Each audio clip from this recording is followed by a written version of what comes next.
Welcome to the Not Just Waiting podcast. I'm your host, Brianna Hoffman, and this is a space for women learning to wait well and live fully. Whether you're in the middle of uncertainty, transition, or just figuring out what's next, this podcast is here to remind you you are not behind, not forgotten, and definitely not just waiting. Let's dig into truth, grow in courage, and hold on to hope together. Hey friends! Welcome back to the Not Just Waiting podcast. Today, I'm joined by Allison Bixby, a journaling instructor and community builder with such a beautiful heart for helping others slow down and pay attention to what God is doing in their lives. Allison is a certified journaling instructor through the Therapeutic Writing Institute and the founder of Saturday Pages and the Inky Collective, two thriving communities where people are invited to process, reflect, and grow through the power of writing.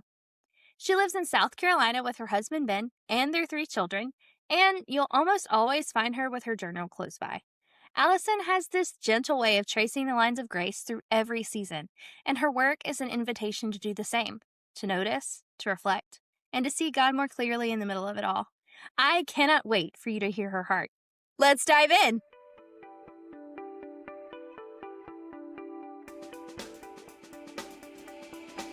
Welcome back to the Not Just Waiting podcast. I am so excited that you are here, and I'm so excited that I get to introduce you to Allison this morning. We've already been chatting about how podcasting feels like a coffee chat, and I totally agree.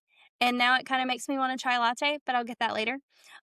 Allison, random. What is your go-to coffee order? Oh man. Okay. So my husband makes me a latte every single morning because my coffee drive-through habit got too expensive. So he said, listen, I can make these at home. And so my go-to order from him is a double shot of espresso with half and half and 2 scoops of sugar. That's magical. It really is. You don't even have to leave your house for fancy coffee. I don't. It's so amazing. Though when I travel, I'm kind of the opposite of most people. When I travel, it's sad because he's not always with me, or our espresso machine isn't with us. But yeah, that's my absolute favorite coffee. I love that. And I love that you get it from the comfort of your house. You don't even have to put on real people clothes. That's right. I do not even have to be presentable. That's amazing.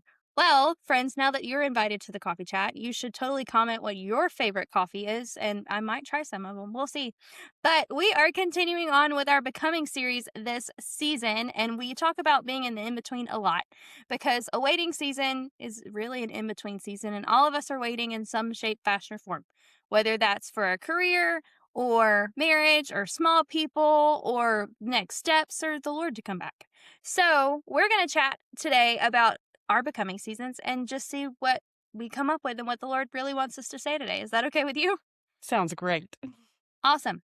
So my first question for us today is, who do you sense God has been forming you into in this season, especially in ways that weren't visible or celebrated? Mm.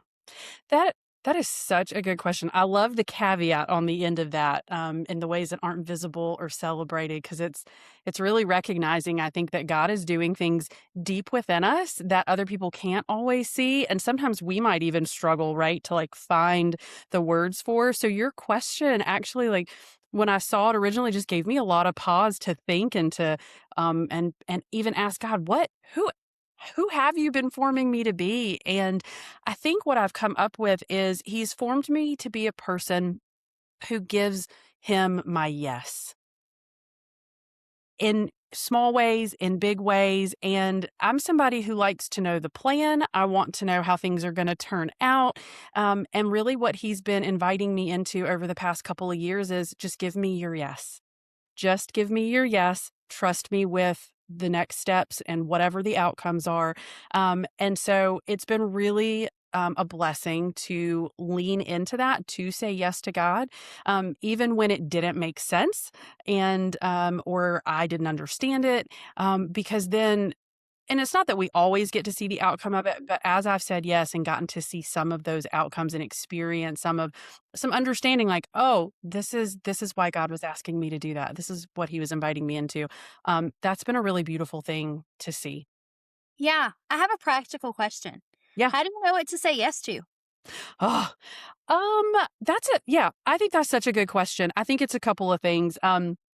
I think that God is a God of order and reason and logic. And so sometimes it's just as simple as, does this make sense?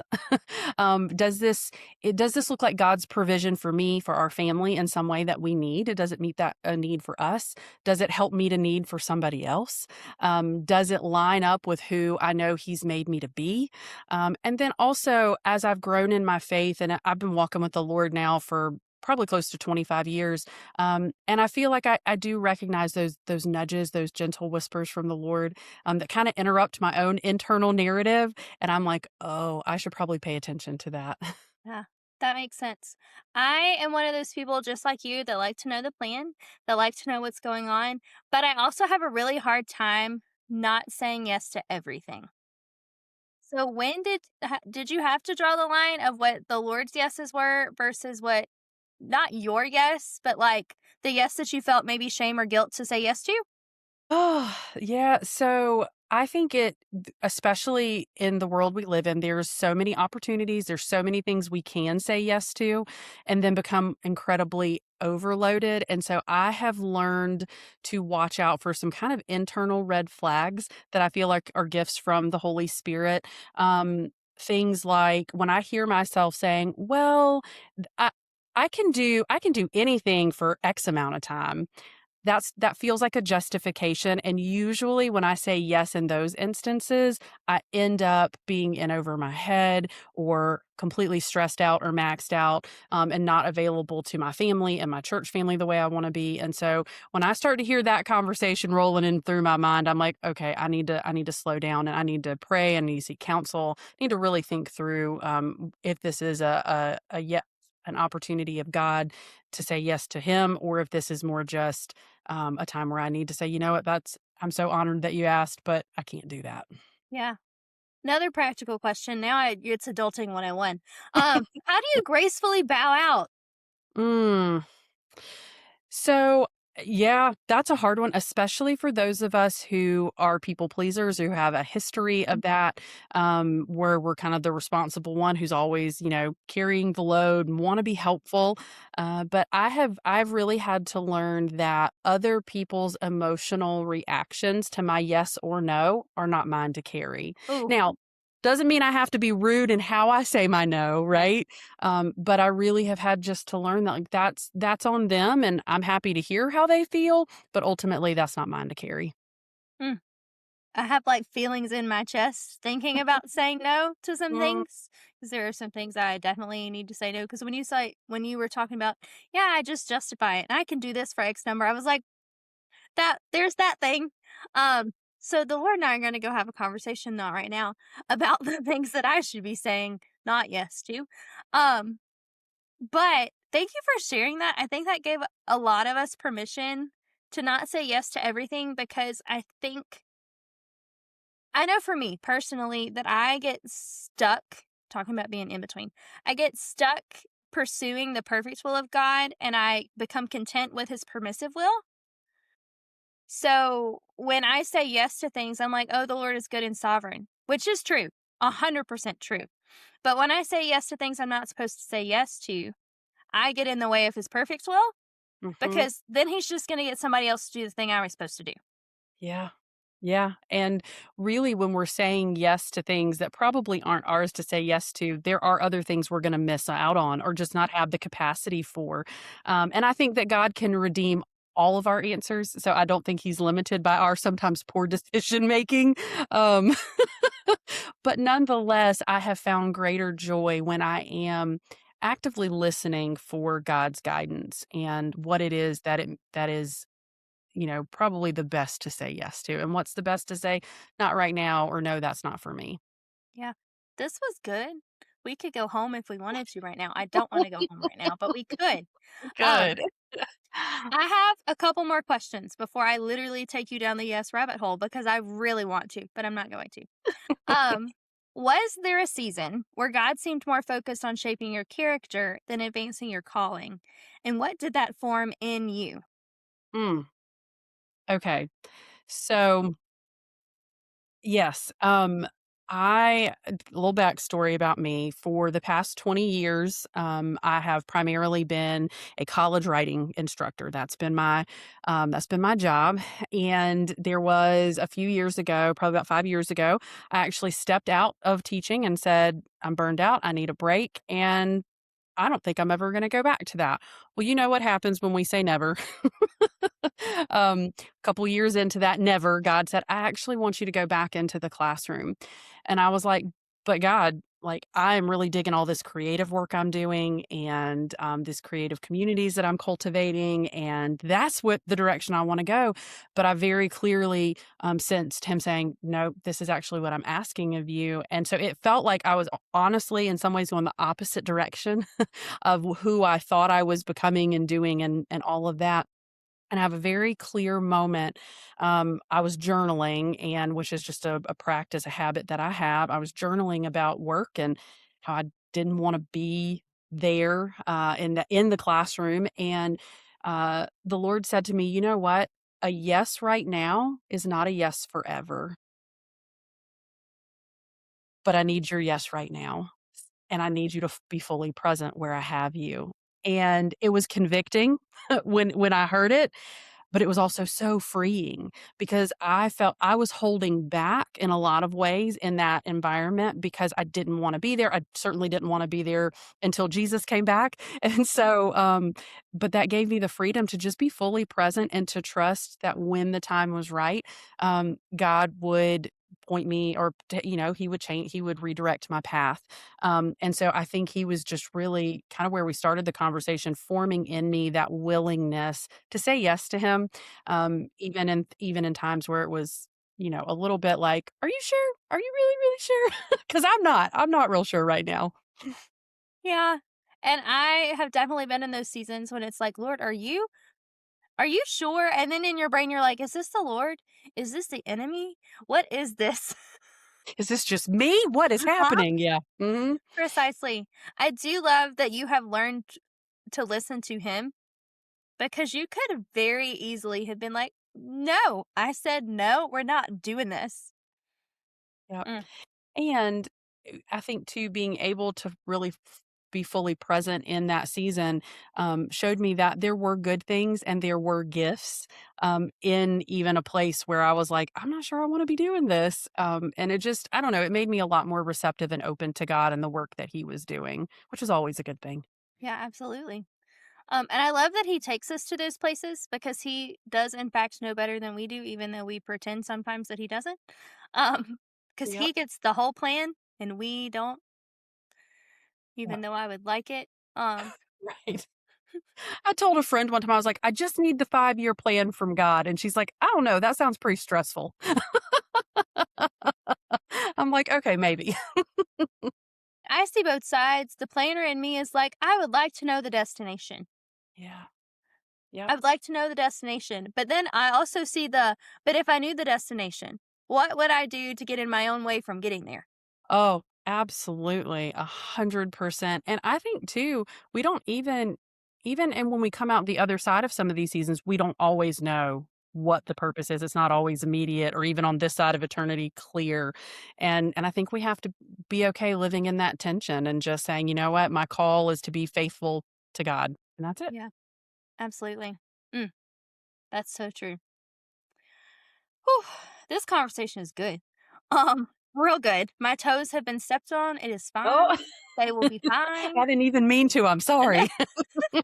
You and the Lord had a whole thing going on that you didn't know about. It's one of those things the That Lord's like, tracks. I got this plan. This is why you're chatting with this girl. Um, it was for me, not anybody else, just me. Um, but as we're chatting about kind of listening to the Lord and talking about wanting the plan, there is kind of an expectation piece that comes with the plan. So, what have you had to release, whether that's those expectations, your timeline, your identity, in order to become who God is inviting you to be now? Yeah. I definitely have had to let go of my timeline because I want things to have happened yesterday. um, but then I think what God has shown me is that when I release my own timeline and expectations for when things should happen, I can better see the faithfulness of God in all seasons. I can look back and say, you know, I can look back at another season where I was waiting, like in my 20s when I really wanted to be married and I was waiting to get married and to look back and say, you know, God was faithful through that whole season. And when I finally did meet somebody and we did get married, how beautiful of a gift it was. And even thinking about, you know, who I became in that process of waiting and what that enabled and all of that through that waiting. So it's not easy because we're a very time conscious culture even and a lot of, you know, if you're not doing this by such and such an age or have this by this point in your life, then who are you even, right? And so we really do have to kind of put our blinders on and trust that that God's timing is really beautiful and He is working things out in us as we are waiting for whatever those things are. I think I've also had to release expectations of who other people are and what they're going to do and the ways they are or are not showing up in my life. And I was having a conversation with a friend recently where she said, most of our problems with other people is they aren't who we want them to be. Right? And I'm like, Yeah. ouch. Okay, yeah, that hurt a little bit, but it's really true that I we can live with so much more joy and freedom when we release other people to be who God's made them to be and not who we think we need them to be. So yeah, those are some of the things I've taken through those seasons. You really are inside my head. I'll get out. I'm sorry. Not an hour ago, I was texting a friend who lives in a different she's really a mentor. She lives in a different time zone, and she was like, "Hey, hate that I didn't get to see you last weekend," or we got to see each other, but didn't actually get to have a conversation, and she's like, "What's the weird that's going on?" And I said, and she was like, "Explain." I was like, "The relationships are weird. I feel like there's something under the surface that I am not privy to, and it seems like everybody else knows but me." And then when you were talking about the expectations of people, the expectations of how I want them to react to me and with me is what's really getting in the way because they are people. Their lives are life and just like everybody else's is. And I know those stories of what they're dealing with, but I don't think I took the time to process that they wouldn't be able to react in the same manner that they had been because they have these many fires going on all Yeah. the time. Right. Right. Yeah, I think it's real easy to get kind of inward focused and we know what we're personally dealing with, but not necessarily thinking about what that other person, what's going on in their lives and how that impacts, you know, their ability to show up for us or interact with us or whatever it is that we really want from them. I find I put a lot of pressure, at least internally in my mind, I put a lot of pressure on my relationships to be a certain way and to feel a certain way. And God's really like, can you just open your hands up a little bit, not put so much pressure on other people um, because you are whole and complete in me. Mhm. And that's you know, God telling me like He is the root of my identity and my comfort and the source of wholeness and not other people. Yeah. And I think that's one of the ways we get in our own ways, if that makes sense. Because when we're in waiting seasons, we're already, most of the time, I'm not going to say all the time, but most of the time we're disappointed in some shape, fashion, or form because it doesn't look like we wanted it to. We've asked the Lord for this explicit thing, and He either feels like He doesn't show up or He gives it in a way that we didn't expect. And so our tolerance of things not going how we wanted them to go is already smaller than it should be. And then we have our people who we think are our people, but we also forget that they're doing the exact same thing with the Lord that we're doing. And when we get in those situations, I think as people pleasers, we pick one of two sides. We either serve our behinds off and are like, "Hi, what do you need? Here's Yeah. this meal. Here's this Starbucks drink. Let me DoorDash you some diapers. Like, here you go." Mhm. Or we become hermits and are like, nobody loves me. Everybody hates me. I guess I'm going to eat worms. Do you think Yeah. that's a great or a pretty accurate assessment? Yes. Yeah, I do. It's where we tend to kind of fall on one side or the other. And was just actually having a conversation last night with some people about um there's almost at least 60 times in the New Testament, where a verse is about one another, how we can be in relationship with one another. And what's interesting is those almost all of those are imperative commands. They're things we're supposed to be doing, but we get so hung up on maybe how other people are not doing these things that we Yeah. forget it starts with us, Yeah. and it doesn't have to be that we serve our behinds off to everybody all the time till we're burned out, but maybe just showing up for one person, one time, Yeah. and start there and then see where that goes. And man, being human is complicated, it feels like. It's so complicated. I joke with my mom. I'm like, "Can I resign adulting?" And she laughs at me and says, "No." Yep. I love your point about the one another's. I've been listening to some commentary about the Lord's Prayer, and I don't think I processed because I grew up in the deep south and we said it all of the time. Before every ball game, before every large group gathering, like it didn't matter. We said the Lord's Prayer. And so in my brain, I'm like, Our Father who art in heaven, hallowed be like, got it. But when I was listening to these commentaries, it was reminding me that it's our Father. Give us this day. And it swaps that me mindset. Like, I don't think I've ever asked when I was blessing my food, I'm like, Lord, please bless this food for me. I don't think I've ever asked for bread for the random people around me. Yeah. And I think that does speak to the necessity of community and doing that one anotherness. But it Yes. also circles back to let the Lord's yes be your yes. Because if you like, there's a fine line. Mhm. Mhm. Yeah, it is a both and I think what we find though is that when we say yes to the Lord and what He wants us to do, and we show up for maybe that one person, um, he's limitless. He is he has an abundance and of everything, and can continue to supply our needs while he also uses us to help supply other people's needs, right? And it's just this giving and giving and giving that he enables through us, Yeah. when we say yes to him. That's why it's important that we say yes to what the Lord asks us to do and not what I want to do. Yeah, absolutely. Okay, then. Got it. Loud and clear. Um, just laughing because I wish you could like literally be inside my head right now. You would see the spaghetti noodles and the filing cabinets Uh-huh. and just file from file being like, oh, we messed this one up and we messed this up. Anyway, but while we're talking about the community and the in between season, I think a lot of times we do get stuck with that expectation that these people should be doing this for me since I'm doing it for them. And that gets us even more stuck in the waiting season because we're not waiting on the things we're supposed to be waiting on. Because if I'm waiting for Sally to show up for me like I show up for Sally, we have problem because that's not what the Lord required of me or her. Yep. Um, but in waiting seasons, there are also different ways to wait. So Mm, there's passive waiting and then there's active waiting. A lot of us people pleasers, particularly only actively wait. We show up and when we feel like we don't have anything to do, we're not content twiddling our thumbs and we're like, let me make a casserole mm, or let me mm. send some coffee or Yeah, let me go mow their grass after, yeah. I've worked and taken care of my own life and done all the things. But then there's passive waiting, which is the restful side of waiting Yeah. that I'm really bad at.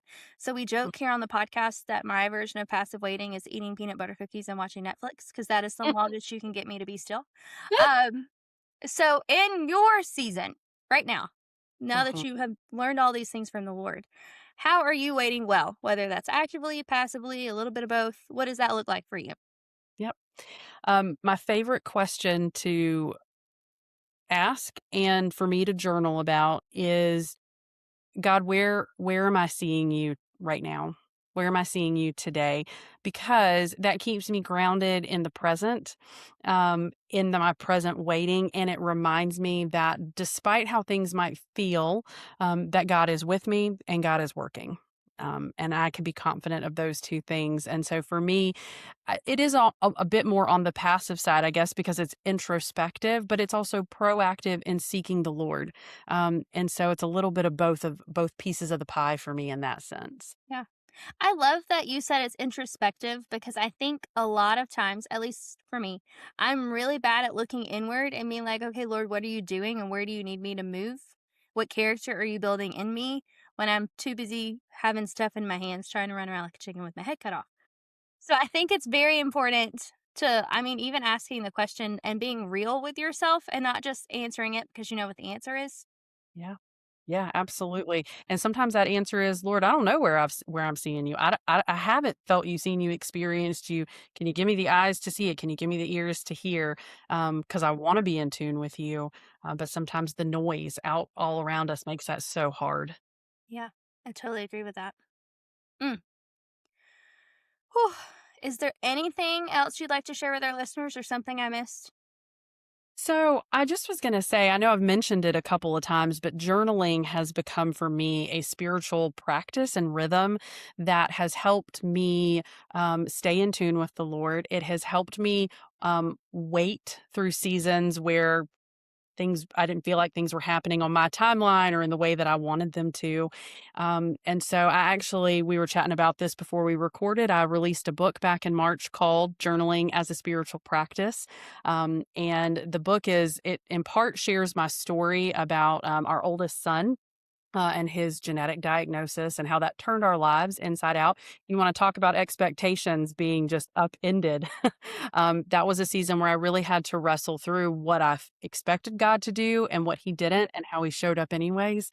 And then through sharing that story, I also help guide readers onto the pages of their own journals to reflect and to connect with God in ways that help them make sense of their story, whatever season they kind of happen to be in. So I love that. Where can we get our hands on that?